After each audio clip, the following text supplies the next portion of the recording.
founder of Puck. I write the What I'm Hearing newsletter twice a week. I'm also the host of the Town podcast. Oh, Town fans, thank you. We've got a great group tonight. I want to introduce them one by one. I have no idea what order they're standing in or where they will sit, but we're going to start with Issa López, our showrunner, writer, director,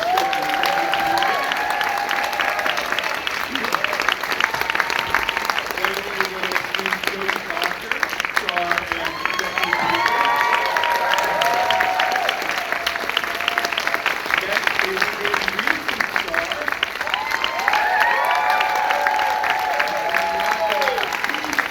Jo Winkler, who is executive producer.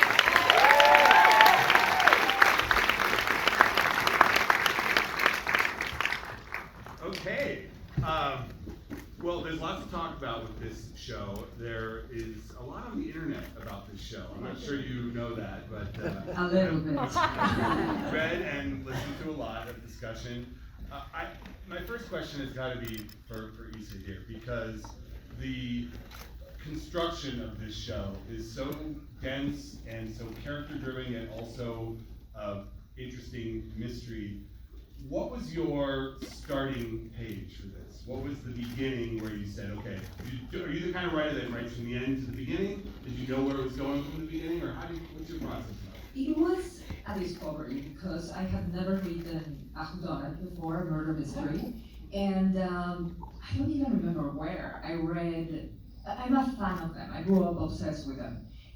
Somewhere I read that you have an answer and then you walk backwards. And I tried that and it didn't work. So I tried the other way around. I decided what's the initial mystery, which is the disappearance of these men. And that came from the setting, the Arctic. And I was just playing around with the idea of a murder mystery. I didn't think I was going to be able to do it so quickly. And discovered the setting, the disappearance of the men, and then the revelation of these men did something terrible. They had to commit such a sin that it comes to haunt them. And the women came to me. So I had those three things, that's it. Put it in a drawer to let it either rot or become something else, I don't know. And then I got a call from HBO, and they were, everyone was going crazy in the pandemic, and they were thinking if anybody could revive True Detective, and they asked what I would do with True Detective, and I was like, let me check this drawer. See what's there. And did you have a relationship with HBO beforehand, or was this out of the blue? It was out of the blue, and it was one of those happy calls. I love their stuff. You know, they really, I think, created prestige TV. They finally pushed TV into one of the visual arts to the level of cinema, I think. And I love TV. And if I was going to do TV, I wanted it to be with them. And True Detective of all things. So it was not sad, just put it that way. Jodie, how about you? When did you come to this project, and what was the tipping point that caused you to want to do your first show, basically, since you were a kid? Yeah, well, it was pretty easy because I read the first episode that Issa had written, and you know, when you read something that works and you know that there's so much truth there, so much depth there, so I knew right away that that was something I was interested in, and then I met Issa, so that pretty much sealed the deal. But I did have we had an incredible lunch together. And then at the end of it, I think right before I was about to leave, I said, you know, it's really great, except I don't like the character though.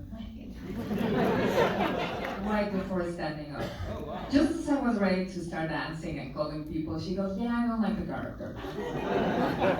So what's the next statement after that?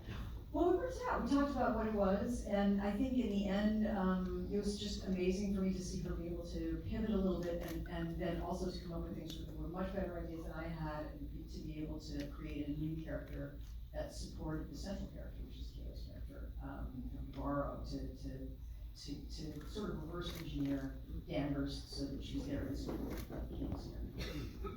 And I had read that you had described your character as Alaska Karen.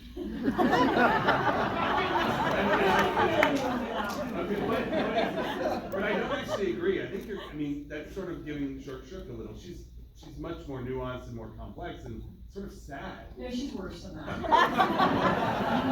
Yes, it's the last Karen with like a comma. Just one word.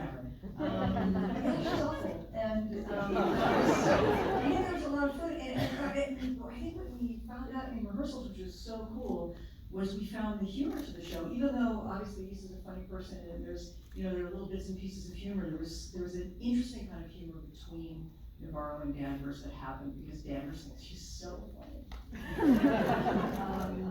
And, Navarro's been having to listen to this for however many years, and that they've built up this sort of tolerance. They're the only two people that can tolerate each other. And there was something kind of beautiful in that. So, give me your origin story on this. It must have been an interesting call. So would you like to star opposite Jodie Foster?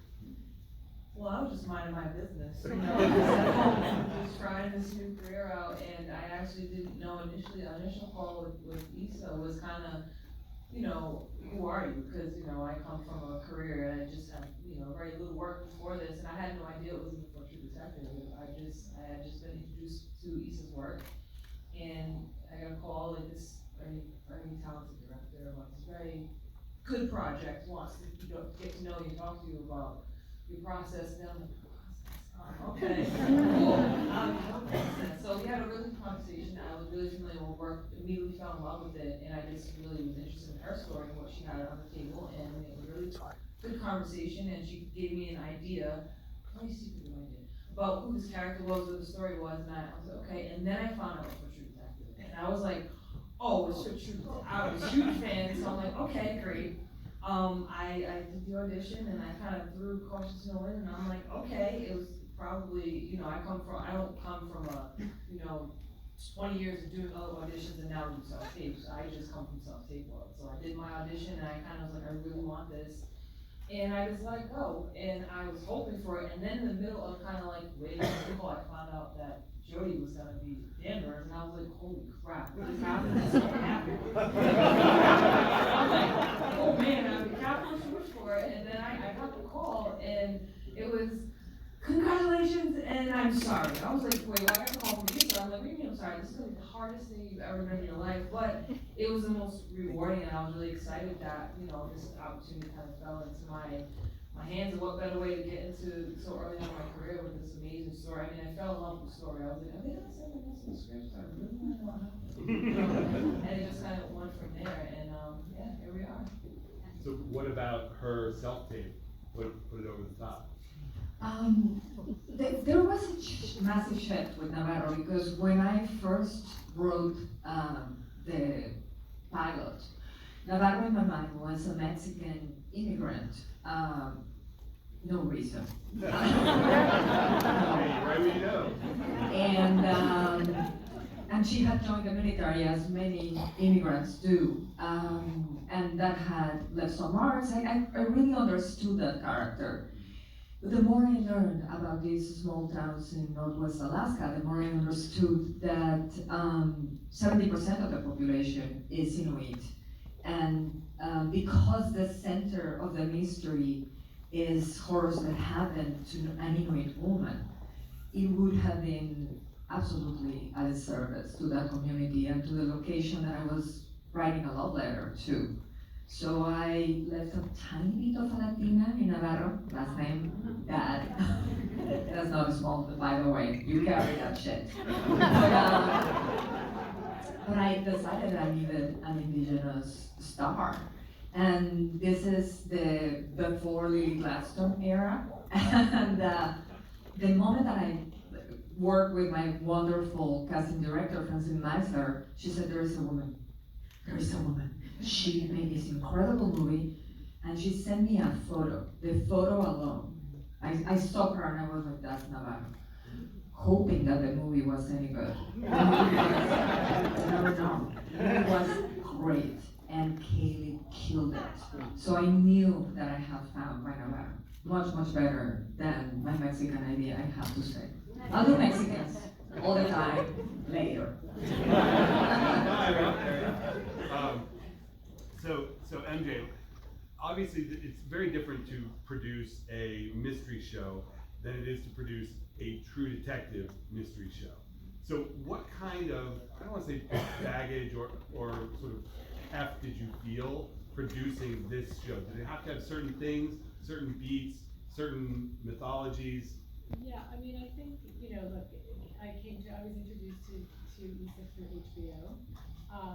Big fan of True Detective, had watched Tigers Are Not Afraid, was really interested in doing something different, female forward, was what HBO approached me, saying like, they're making a female forward version of True Detective. So, look, the high bar of the genre, and also for women to be at the helm was super important, and also to get all the details right, and the adventure of figuring out Alaska was huge, and also just the kind of making a detective genre that had an undercurrent of social justice themes, violence against women, murdering missing indigenous women, climate activism, environmental racism, mental health issues. I mean, it was jam-packed, so there's a lot of responsibility in carrying out those themes through the show.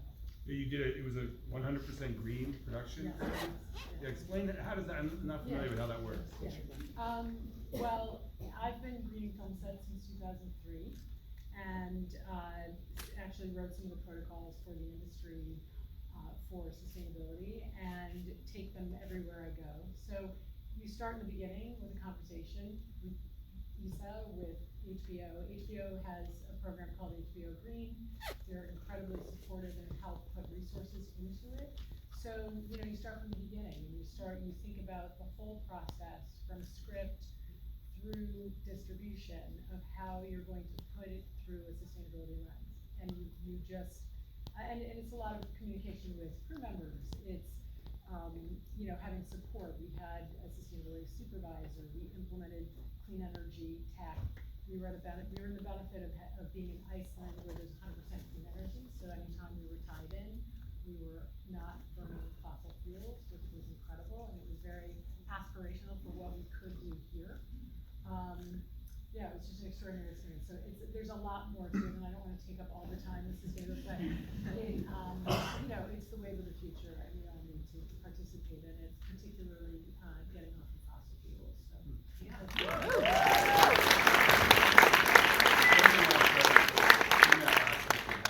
I was reading, Issa, where you said that True Detective is male and sweaty. Night Country is cold and dark and female. Explain what you mean by that. Male and smelly part. First of all, I adore True Detective, so much so that I jumped on board of this, and I have no problem with male sweats.